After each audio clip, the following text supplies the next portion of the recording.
Jothir pressed his three-fingered hand against the cold glass of the archive window. Below him, the ancient space station rotated slowly in the darkness. It had been abandoned for 500 years, ever since the humans disappeared. He was not supposed to be here. Nobody was supposed to be here. The Galactic Council had made that very clear. The human domain was forbidden territory, 40 light-years of empty space surrounding Earth and all the human colonies.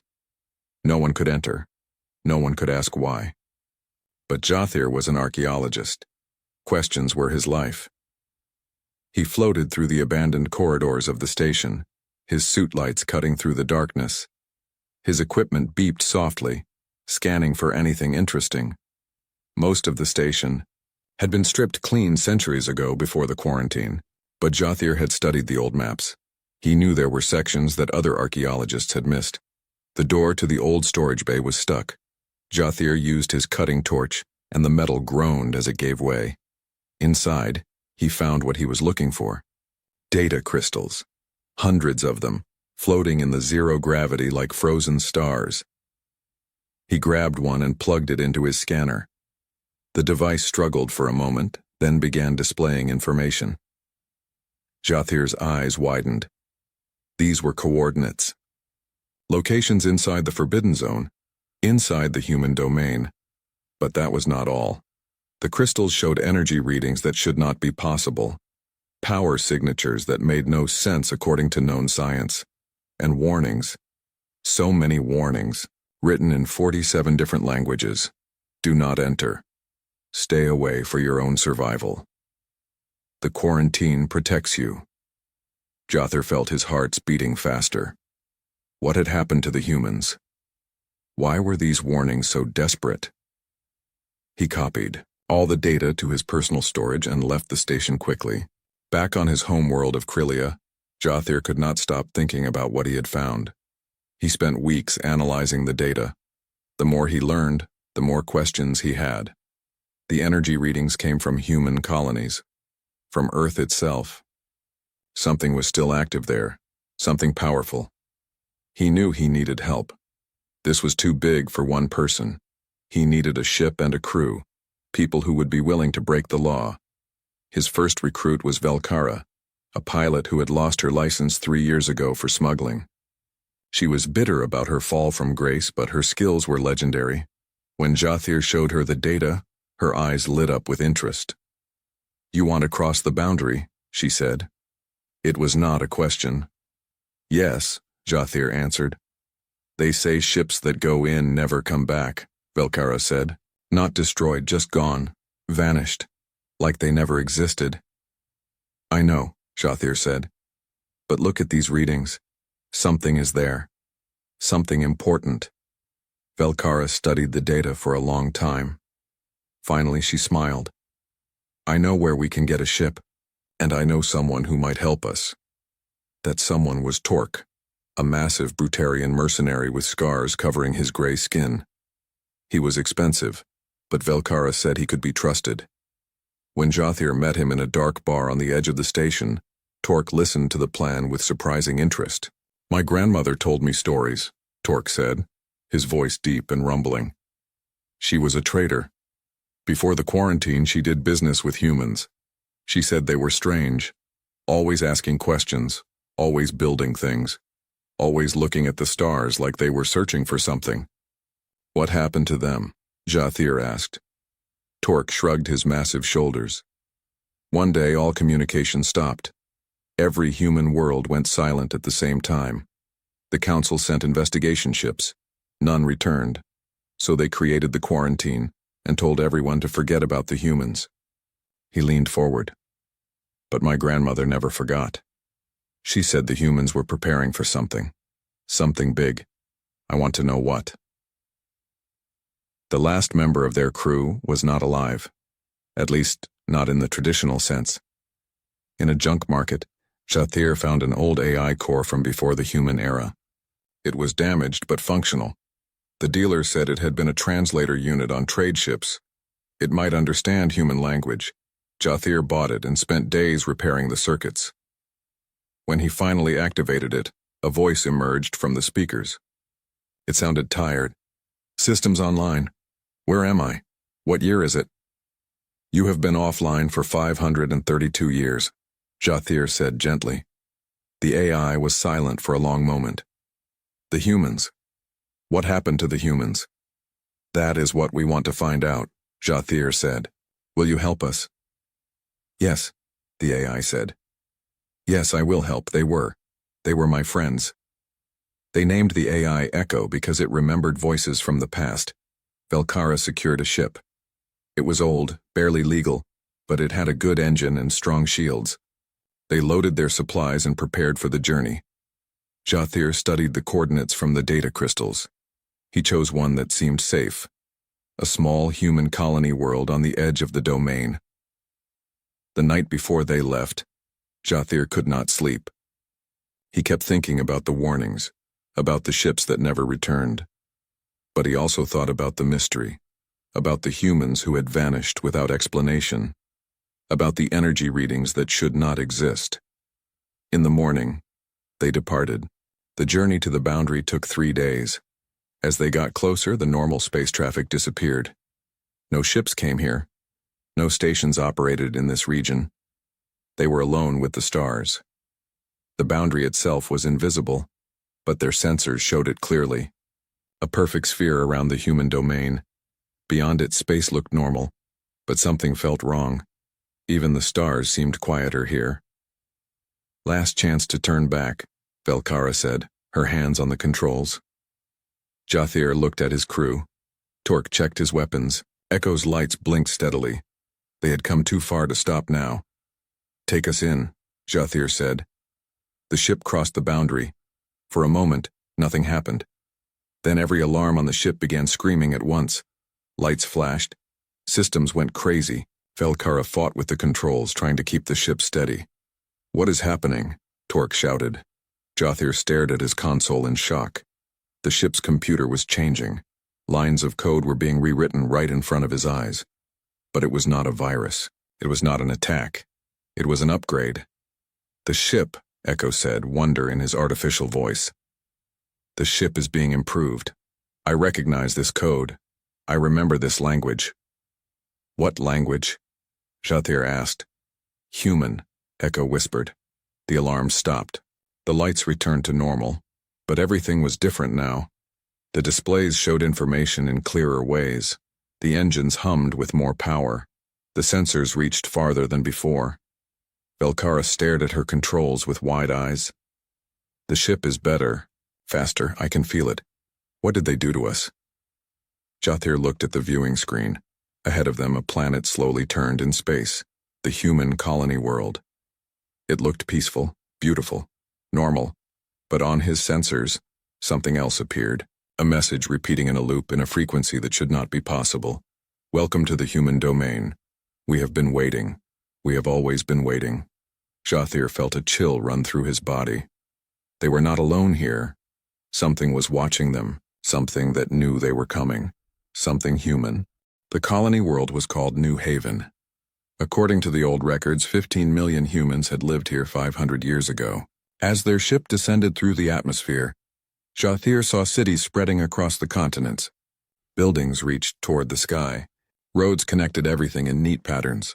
From orbit, it looked like people might still live there. But Echo's sensors told a different story. No heat signatures. No power consumption. No movement. The cities were empty. Velkara landed the ship in what had been a park in the center of the main city. They stepped out carefully, weapons ready. The air was breathable. Humans had made sure of that when they built these colonies. Plants grew everywhere, wild and untamed. Trees pushed through sidewalks. Vines covered buildings. 500 years of growth, Jathir said quietly. They walked into the city. It was like stepping into a frozen moment. A playground with swings still moving slightly in the wind. A cafe with cups still on the tables filled with something that had long since turned to dust. A school with books open on desks as if students had just stepped away for a moment. But there were no bodies. No signs of violence, no indication of what had happened. It is like they just vanished, Velkara said, her voice uneasy. All at once, Torque picked up a child's toy from the ground. A small robot that no longer worked. He held it carefully like it might break. My grandmother said humans loved their children. protected them above all else. What could make them leave like this? Echo's voice came from the communicator on Jothir's belt. I am detecting broadcasts. Faint signals. They are coming from everywhere and nowhere at once. What do they say? Jothir asked. I cannot decode them yet, but they are in human language. They are very old. No, wait. Echo paused. They are old and new at the same time. That should not be possible. They explored more of the city. Every building told the same story. Life interrupted. People gone. Everything left behind. In one apartment, Jothir found a family photo on a wall. 2 adults and 3 children smiling. He wondered what had happened to them. He wondered if they had been afraid. As night fell, they returned to the ship. Jothir could not sleep. He sat in the common area, studying data on his tablet. The ship's upgraded systems were showing him things he had never seen before. Energy patterns in space around the planet. Quantum fluctuations that formed almost like words. Velkara joined him, holding 2 cups of hot drink. She sat down across from him. Have you noticed the ship? She asked. What about it? It keeps improving. While we were out exploring, the power systems upgraded themselves again. We are now running at 400% of our original efficiency. That should be impossible. Jothir nodded slowly. Something is helping us. Something wants us to be stronger here. But why? Before he could answer, Echo's voice filled the ship. I have decoded the broadcasts. You need to hear this. They rushed to the bridge. Torque was already there, having been on watch. Echo played the audio. At first it was just static. Then through the noise, voices emerged. Hundreds of voices. Thousands. All speaking at once, but somehow clear. We are still here. Watching. Protecting. Do not be afraid. We remain. The voices faded back into static. Jothir felt his skin prickle. Those were human voices. But humans are gone, Velkara said. Are they? Echo asked quietly. The next morning, they decided to investigate the orbital facilities. Every planet in human space had defense platforms. According to records, these were simple weapon systems. Kinetic missiles. Energy shields. Nothing special, but when they flew into orbit, what they saw was not simple. Massive structures circled the planet. Each one was the size of a small city. They should have been cold and dead after 5 centuries. Instead, they glowed with power. At the heart of each platform was something impossible. A miniature star contained in fields of pure energy, providing unlimited power. How? Velkara whispered. How did humans build this? This technology is centuries beyond what they should have had. Jothir studied the readings. Maybe it is not what they had. Maybe it is what they became. They flew closer to one platform. Up close it was beautiful and terrifying. Weapons of types Jothir had never seen. Shields that bent space itself. And something else. Manufacturing bays. Still active. Still working, Echo, Jothir said slowly. What are those platforms making? Echo ran scans. When he spoke again, his voice shook. Ships, they are making warships. They have been making warships for 500 years. How many? Torque asked. Millions, Echo said. I am detecting millions of ships. In perfect formation. Around this planet. Around every star in the human domain. All waiting. They flew through the fleet. Row after row of warships. Each one was sleek and deadly. Human design, but improved. Enhanced. Made for a purpose Jothir could not understand. The ships were dark, but sensors showed they could activate at any moment. An army, Velkara said. The humans built an army and left it here. Not left, Echo corrected. Prepared. These ships are not abandoned. They are ready. Waiting for orders. Jothir flew back down to the planet's surface. His mind was racing with questions. They landed near a different city, one that records showed had been a research center. If there were answers anywhere, they would be here. The research facility was deep underground. They had to use their tools to open doors that had been sealed for centuries. Inside, they found laboratories, testing chambers, and at the very center, a command room with computers that somehow still worked. Echo interfaced with the systems. These computers are active, maintained, the data is intact. He paused. There are records here. Video logs, from the last days before the humans disappeared. Show us, Jothir said. The screen flickered to life. A human woman appeared. She looked tired, scared, but also determined. She spoke directly to the camera. My name is Dr. Sarah Chen. If you are watching this, you are inside the human domain. You have broken quarantine. You need to know why we did what we did. The video shifted to show space. Deep space. Far beyond any galaxy. Something moved there. Something wrong. It hurt to look at. Shapes that did not follow normal rules. Colors that should not exist. We detected them 15 years ago, Chen's voice continued. We call them the Void Devourers. They exist partially outside our reality. They consume civilizations, not just destroy them. They erase them from history, from time itself, like they never existed. The video showed more, simulations, calculations, all pointing to one terrible conclusion.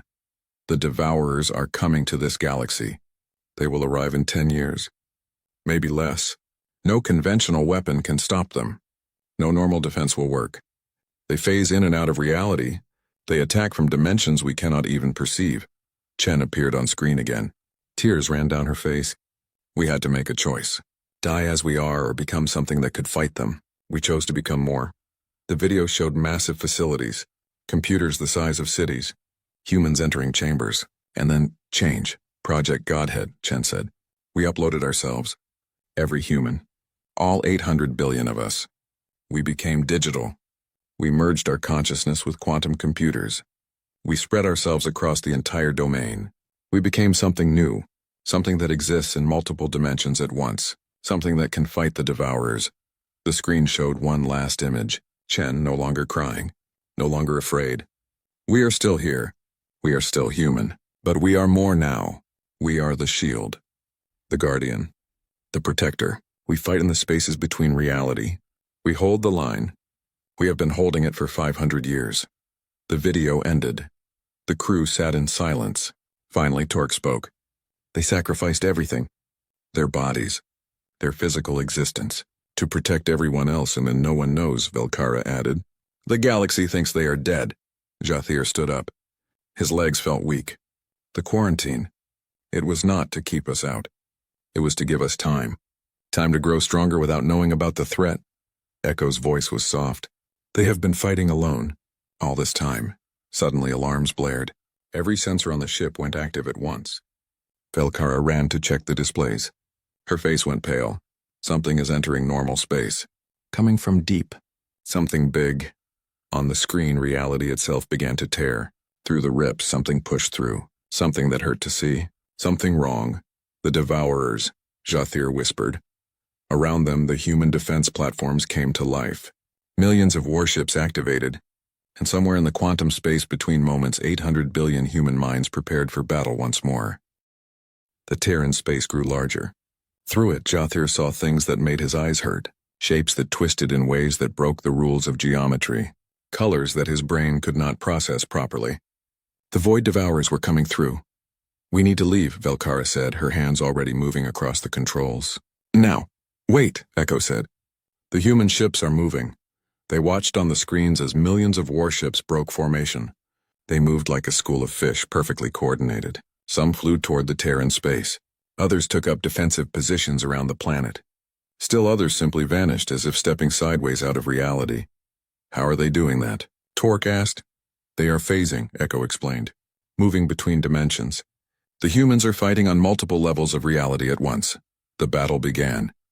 It was unlike anything Jathir had ever seen. The human ships fired weapons that bent space, missiles that existed in 4 dimensions at once, energy beams that somehow reached backward in time, and the Devourers fought back with attacks that came from angles that should not exist. We need to get to Mars, Jathir said suddenly. Earth's Mars. According to the records, that was where the military headquarters was located. If there are more answers, they will be there. We cannot leave during this, Velkara protested. The humans are protecting us, Jathir said. Look, none of the Devourers are attacking this planet. The human ships are keeping them away. We need to use this time. We need to understand. Velkara cursed in her own language but set course for Earth's solar system. The ship jumped to faster than light speed. The journey would take 6 hours. During the trip, they watched the battle through long-range sensors.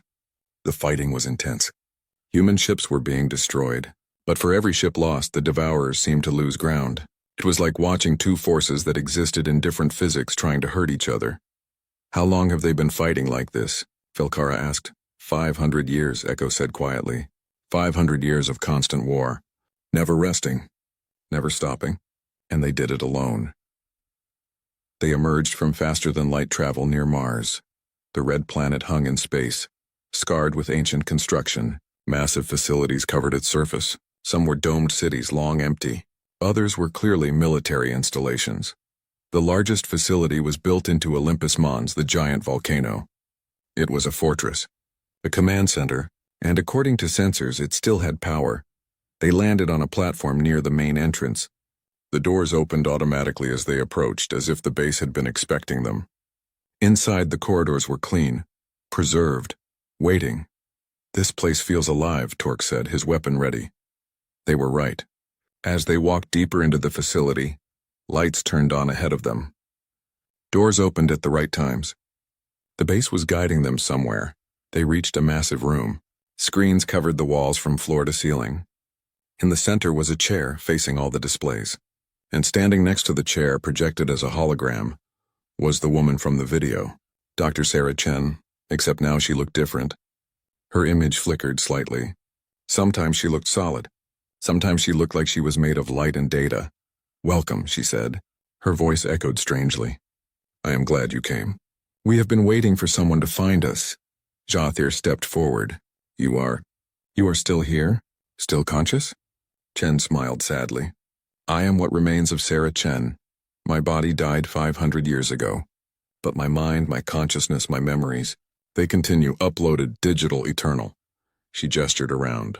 "We all continue. All 800 billion of us. Why did you not tell anyone?" Velkara demanded. "Why the quarantine? Why let everyone think you were dead?" "Because you were not ready," Chen said simply. "The younger races of the galaxy. You were still growing, still learning. If we had told you about the Devourers, what would have happened? Panic, chaos, wars over resources as everyone tried to prepare, civilizations falling apart. You needed time to mature, time to become strong. We gave you that time. By fighting alone," Jathir said. Chen nodded. "By fighting alone." "It was the hardest choice we ever made. To protect you, we had to become monsters in your stories. The vanished race. The forbidden zone. Better that than the truth." She waved her hand and the screens came to life. They showed battles. Thousands of battles. Human ships fighting Devourers in deep space. Fights that happened in dimensions Jathir could barely perceive. Some battles the humans won. Others they lost. "This is the war we have been fighting," Chen said. "The Devourers send scouts. Advance forces. They test the galaxy's defenses. We stop them before they reach your worlds. Before they reach the Council. Before anyone even knows there was a threat. One screen showed a counter. Numbers that kept changing. We have lost 147 billion minds in this war," Chen said quietly. "Human consciousness deleted, erased, gone forever. We knew the cost when we chose this path. We paid it anyway." Torque made a sound of pain. "So many, why? Why sacrifice so much for other races?" Chen looked at him directly. "Because that is what humans do. We protect, we defend, even when no one knows. Even when no one thanks us. We stand between the darkness and the light. It is what we have always done." She pulled up more data.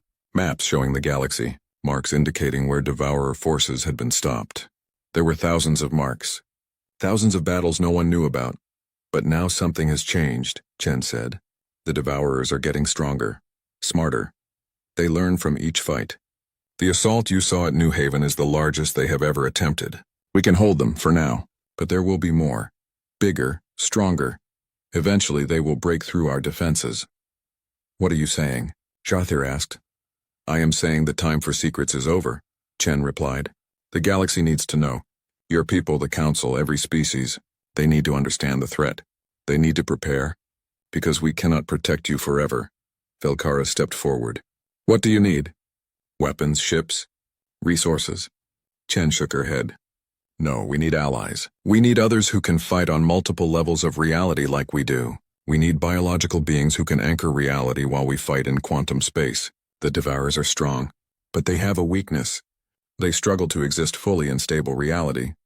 If biological beings are present, fighting alongside us, reality stays firm. The Devourers cannot phase as easily." "You want us to fight with you?" Torque said. "I am asking," Chen said, "not demanding. We have carried this burden for 5 centuries.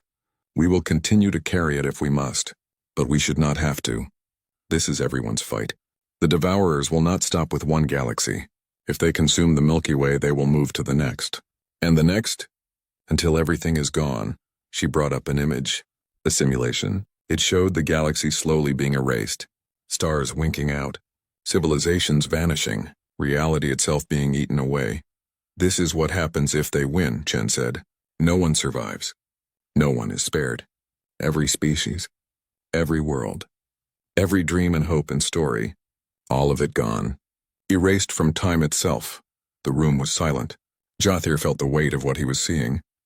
His people thought the biggest threats were trade disputes and border conflicts. They had no idea that something was trying to eat reality itself. Show me everything, Jothir said. Every battle. Every loss. Every strategy. I need to understand completely before I take this to the council. Chen smiled. It was a tired smile, but genuine. I was hoping you would say that. The screens filled with information. Chen showed them the nature of the Devourers. How they moved. How they attacked. How they erased their victims from existence. She showed them human tactics. The weapons that worked and the ones that failed. The cost of each victory. Hours passed. Jothir absorbed it all.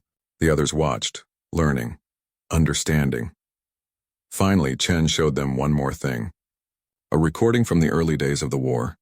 It showed human children saying goodbye to their parents, knowing they would never see them again in physical form, knowing their parents were going to become something else. Digital consciousness. Warriors made of thought and light. In the recording, a little girl hugged her mother. Will you still be you? The girl asked. Always, the mother promised. I will always be me. And I will always love you. But I have to go now. I have to keep you safe, the video ended. Jothir felt tears on his face. He did not try to hide them. Every human made that choice, Chen said softly. Every parent. Every child. Every old person and every young person. We all uploaded. We all became soldiers, because the alternative was letting the Devourers win. She looked at Jothir intently. Now you must make a choice. Do you take this knowledge back to your people? Do you tell them the truth? Do you ask them to stand with us? Or do you stay silent and let us continue to fight alone? Before Jothir could answer, alarms blared throughout the facility. Chen's expression changed. Another Devourer force. Bigger than before. They are targeting the Sol system. This system. The screen showed space around Earth. Reality was tearing open. Not in one place, in dozens. The Devourers were coming in force. They know you are here, Chen said. They know we are talking. They want to stop this. They want to keep the rest of the galaxy ignorant. Human ships appeared from all directions. Millions of them. They formed a wall between Earth and the tiers in space. I must go, Chen said. I must fight. But remember this, Jothir of Krylia. You hold the future in your hands now. Whatever yo. The battle for Earth's solar system was beautiful and terrible at the same time. Through the windows of the Mars facility, Jothir watched human warships fight enemies that should not exist. The ships moved in patterns that seemed random but were actually perfect coordination. 800 billion minds working as one. The Devourers came through the tiers in space like a flood. They were creatures of nightmare. Some looked like they were inside out. Others seemed to be made of absence itself, holes in reality shaped like monsters. They flickered in and out of existence, attacking from multiple dimensions at once. But the humans were ready. Ships phased in and out of reality, matching the Devourers' movements. Weapons fired that twisted space itself into knots. Missiles that exploded in 4 dimensions at once. Energy beams that somehow struck before they were fired, attacking backward through time. How is this possible? Velkara whispered, watching the screens. They have had 500 years to learn, Echo said. 500 years to adapt to fighting enemies like this. They have become experts at impossible warfare. Torque pointed at one screen. There. That human ship just split into 3 versions of itself. Each one is fighting in a different dimension, but they are all the same ship. Quantum superposition, Echo explained. The ship exists in multiple states at once. Only digital consciousness can coordinate something like that. Biological minds cannot process information that fast. As they watched, a group of Devourers broke through the human defensive line. They headed straight for Mars, for the facility where Jothir and his crew were watching. They are coming for us, Velkara said, already moving toward the ship. We need to go. Wait, Jothir said. Before the Devourers could reach Mars, human ships appeared in their path. Not just a few, thousands. They formed a wall of metal and energy. And then, impossibly, a voice filled the air around them. It came from everywhere and nowhere. It was Chen's voice, but also thousands of other voices speaking in perfect unison. You will not touch them. You will not harm them. They are guests in our domain. They are under our protection. The human ships opened fire. The Devourers tried to phase away, but the humans were faster. They anticipated every movement, matched every dimensional shift. In seconds, the Devourers were destroyed, erased from existence by weapons that unraveled them at the quantum level. Then Chen's voice spoke again, but this time only in the facility. You are safe. We will not let them reach you. Watch, learn, understand what we fight for. The battle continued. Jathir forced himself to watch every moment. He needed to understand. He needed to see what humanity had become. He saw human ships destroyed, entire formations erased as Devourers found weak points in their defenses. Each loss meant dozens of human consciousness deleted forever. Deaths that could never be undone, but he also saw victories. Devourers driven back, tears in space sealed, reality stabilized. The humans fought with skill born from 5 centuries of constant war. They knew every trick, every tactic, every weakness their enemies had. They are dying for us, Torque said quietly. Right now. In this moment. They are sacrificing themselves to keep us safe. Hours passed. The battle raged on. Finally, the last of the Devourers were destroyed. The tears in space closed. The system was safe again. Chen's hologram appeared in the facility once more. She looked exhausted. Even as a digital being, the strain of battle showed on her face. We lost 73,000 minds in that fight, she said. They died protecting you, protecting this facility, making sure you could carry our message back to the galaxy. She paused. Was it worth it? Will you help us? Jathir stood up. His decision was made. Yes, I will take your message to the council. I will tell them everything. About the Devourers. About what humanity has done. About what they need to do. Chen smiled, but it was a sad smile. They may not believe you. They may think you are crazy. The quarantine has been in place for 500 years. It has become fact, truth. No one questions it anymore. Then I will make them question it, Jathir said firmly. I will show them the recordings. The data, the evidence. They cannot ignore the truth when it is right in front of them. What if they try to stop you? Velkara asked. Broadcasting information about the quarantine is illegal. They could arrest you, shut you down before you can spread the message. Jathir thought for a moment. Then an idea came to him. We do not tell just the council. We tell everyone. Every species. Every world. We broadcast it across the entire galaxy at once. By the time the council realizes what is happening, it will be too late to suppress it. Chen's eyes widened. That would cause chaos, panic, are you sure? The chaos is already here, Jathir said, gesturing at the screens showing the aftermath of the battle. The panic already exists. It is just hidden behind the quarantine. Better to know the truth and be afraid than to be ignorant and unprepared. Chen nodded slowly. You are braver than I expected, braver than most. She waved her hand and a data crystal appeared on a nearby console. This contains everything. Every battle record. Every piece of evidence. Testimony from thousands of human minds. Mathematical proofs of the Devourer threat. Tactical data on how to fight them. Everything the galaxy needs to know. Jathir picked up the crystal carefully. It felt heavy, though it weighed almost nothing. Heavy with the weight of knowledge. Of responsibility. There is one more thing you should see, Chen said. She brought up a new image on the screens. It showed a map of the galaxy. Marks covered it like stars. Each mark is a battle we have fought, a place where we stopped the Devourers from reaching your worlds.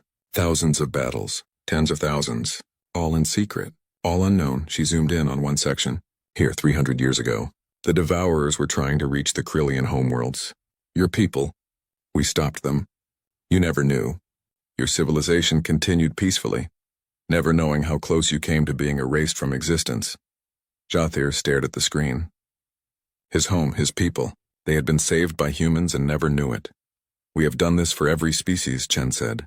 Every council member, every independent world, every peaceful civilization. We protected them all, because that is what we chose to do. Not for glory, not for thanks, but because it was right, Torque spoke up. My grandmother. She knew, didn't she? That is why she never forgot humans. Why she told me stories. Chen nodded. Some people suspected. Those who paid attention, who noticed patterns, but we could never confirm it. The quarantine had to hold. Until now. Why now? Velkara asked. Why is it time to reveal everything? Because the Devourers are evolving, Chen said grimly. They learn from every encounter. They are getting better at fighting us, stronger, smarter. We can still hold them back, but it is getting harder. Each major assault costs us more.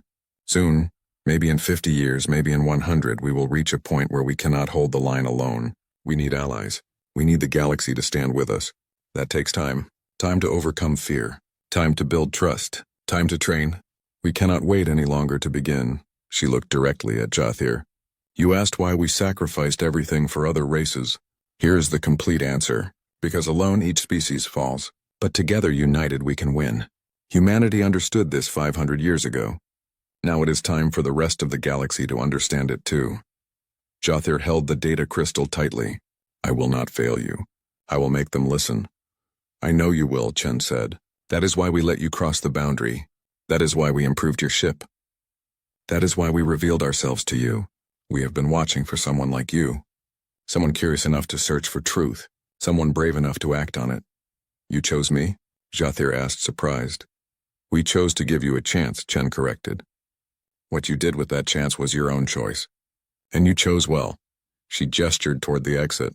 Go now, take our message to the stars. Tell them what we have done. Tell them what we need. Tell them the time for hiding is over. As they walked back to their ship, Jothir looked back at Mars. At the ancient human fortress built into a volcano on a dead world, inside a digital consciousness that used to be Dr. Sarah Chen stood watch over a war that never ended. Thank you, he whispered. He did not know if she heard him. But somewhere in the quantum networks that spread across the solar system, Chen smiled. The crew prepared for departure. As their ship lifted off from Mars, they saw Earth below them. The human homeworld, blue and green and beautiful, empty of biological life but full of digital consciousness. Billions of minds spread across servers and satellites and stations. I wonder what they think about, Velkara said, looking at Earth. All those minds. Do they dream? Do they remember what it was like to be human? They are still human, Echo said softly. They just exist differently now. But their hearts, their courage, their desire to protect others, that never changed. They left the Sol system and jumped to faster than light speed. The journey back to Council space would take 2 weeks.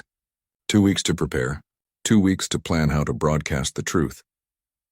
As they traveled, Jothir studied the data crystal. It contained more information than he could process in a lifetime. Battle footage showing the scale of the war. Interviews with human minds who 2 weeks after leaving the human domain, Jothir's ship approached the edge of Council space. They had prepared everything. The broadcast was ready. The data was organized. The evidence was undeniable. But Jothir was still afraid. Once we send this, there is no going back, Velkara said. She sat at the communications console, her finger hovering over the transmit button. The Council will come after us. They might charge us with treason. Let them, Torque said. He stood by the door, his weapon ready as if he could fight the entire galaxy if needed. The truth is more important than our safety. Echo's voice was calm. I have analyzed the data 17 times. The evidence is solid.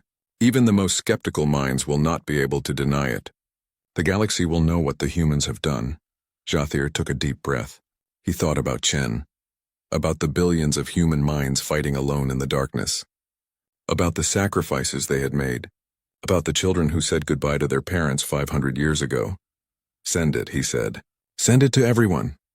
Velkara pressed the button. The broadcast went out on every frequency, every channel, every communications network in the galaxy. It reached council chambers and military headquarters. It reached news stations and academic institutions. It reached personal devices on billions of worlds, and it could not be stopped. The broadcast began with the video of Dr. Chen explaining what humanity had done. Then it showed the battles. Real footage of humans fighting devourers in the spaces between reality, ships being destroyed, consciousness deleted, 500 years of war in 15 minutes of compressed footage. Then came the evidence, data that proved the devourers were real. Mathematical models showing what would happen if they were not stopped. Maps showing all the battles humanity had fought in secret. Testimony from human minds who had been fighting since the beginning. The broadcast ended with Chen's message to the galaxy.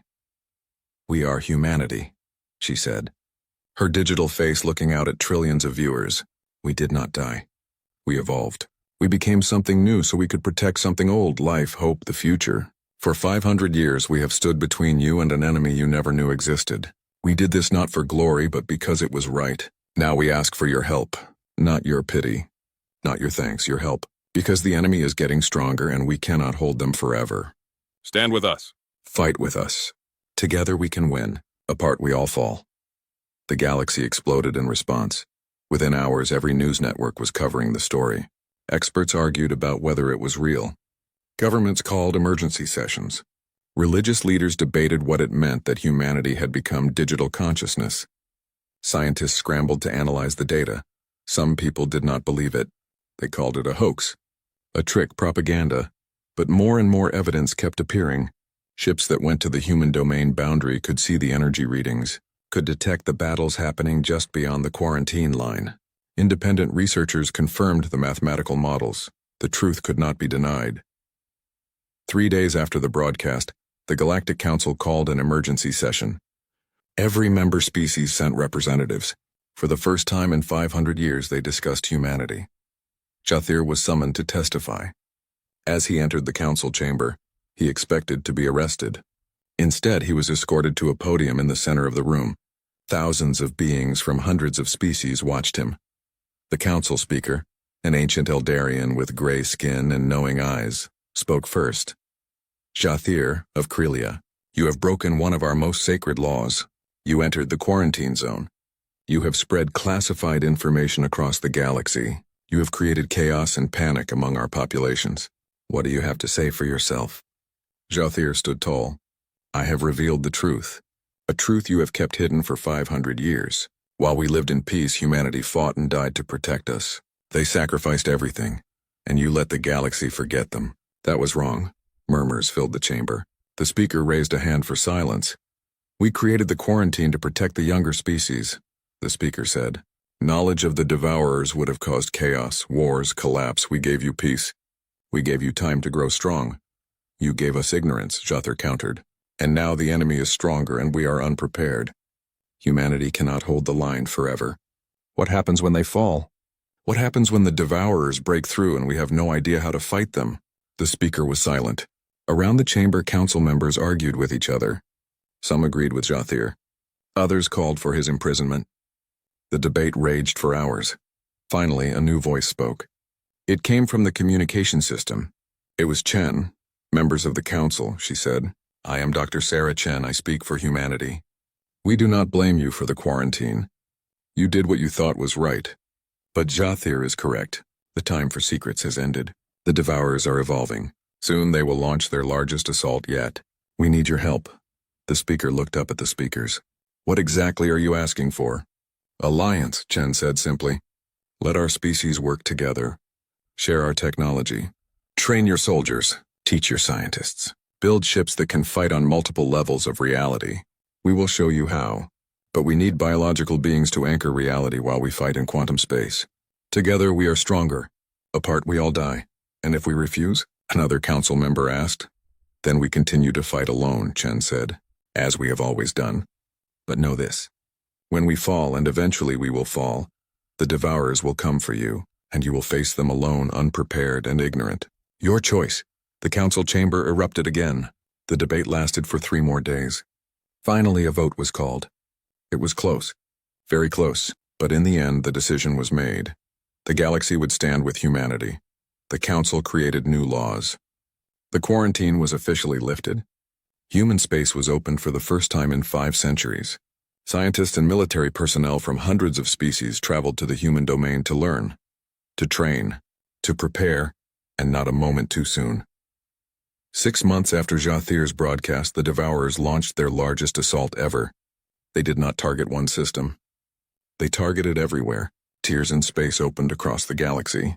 The enemy came in force, trying to overwhelm the defenders through sheer numbers, but they did not face just humanity anymore.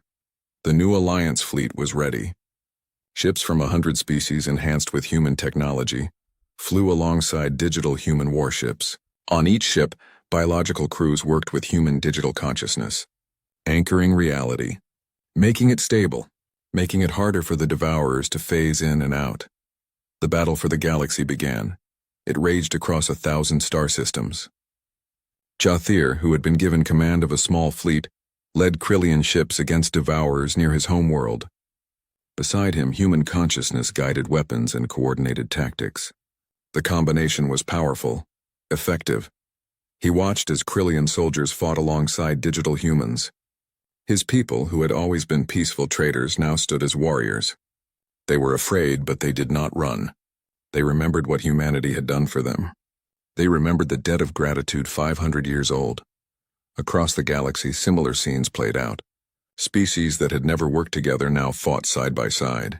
The council races, the independent worlds, even former enemies united against the common threat. And at the center of it all, humanity fought with everything they had. 800 billion minds coordinating trillions of actions per second, ships that existed in multiple dimensions, weapons that bent reality itself. But the cost was terrible. Biological ships were destroyed by the thousands. Crews died fighting enemies they could barely perceive. And human consciousness was deleted by the millions as the Devourers found new ways to attack digital minds. The battle lasted for 3 weeks. 3 weeks of constant fighting. No rest, no pause, just endless war across the stars. On the 21st day, something changed. The Devourers began to retreat, not defeated, but driven back. The combined forces of biology and digital consciousness proved too strong. The enemy withdrew through their tiers in space, back to whatever dark realm they came from. The galaxy had won. For now, in the aftermath, the losses were counted. 73 species had lost ships and soldiers. Humanity had lost 8 billion minds. 8 billion pieces of consciousness deleted forever. It was the single largest loss they had suffered in 500 years of war. But they had held the line. Together, Jathir found himself back at Mars, standing in the command center where he had first met Chen. She was there, her hologram looking tired but alive. Around her stood digital representatives of other human minds, the command council that guided their species. "You did it," Jathir said. "You brought the galaxy together." "No," Chen said, smiling. "You did it. You told our story. You made them understand. We just provided the reason to fight." "What happens now?" Velkara asked. She stood beside Jathir along with Torque and Echo, the crew that had started everything. "Now we build," Chen said. "The Devourers will return, they always do, but next time we will be ready, all of us, together." She brought up images of new projects, joint bases where biological and digital beings work together, research stations studying Devourer technology, training facilities where soldiers learn to fight in multiple dimensions, ships being built that combine the best of both forms of existence. The human domain.